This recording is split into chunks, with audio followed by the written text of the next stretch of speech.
Dito po sa may San Fernando, Pampanga, etong The Orchids Garden, ang Nice of Lights Frozen Dreamland, kakabukas lang po kahapon, na kung saan, sa kabila po ng sama ng panganahon, hindi rin po napigilan kahapon ang pagbubukas nitong tanyag naman ng Christmas Village dito sa San Fernando, Pampanga.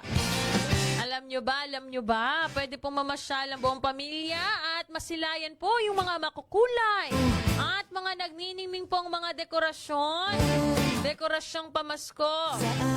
Sa halaga lang na 100 pesos para sa mga adults and 50 pesos naman para po sa mga bata.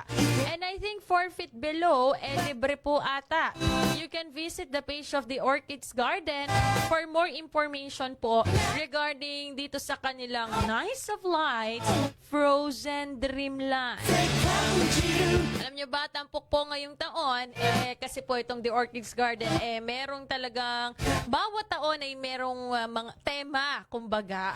At ngayong taon, tampok po ang kanila pong napakaganda, pahanga-hanga po naglalakihan ng mga castles, no? Mga kastilyo. At syempre, hindi mawawala dyan yung mga cartoon characters. Of course, if it's Frozen Dreamland, nandyan si Anna. At nandyan, syempre, tawagin na natin si Let It Go, Let It Go. Sino ba yun? Syempre, nandyan si Elsa. Ang sikat na character ng Frozen. Ang tema po nila ngayon is very malamig. Sumasabay sa lamig ng panahon dahil tag-ulan. And actually, kapag bumisita rin po kayo dyan, makikita nyo po, no? Eto pong nasa Canada ka.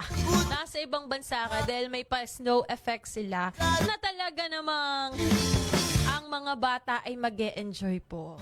Hayaan po natin, September pa lang, hindi lang sa mga lugar, sa mga Christmas villages na to ay maramdaman etong simoy ng Kapaskuhan. Even sa ating kanya-kanyang mga pamilya, kanya-kanyang mga bahay, patuloy na maramdaman yung atmosphere ng Kapaskuhan. Let's continue to spread kindness, goodness, and of course, love to one another.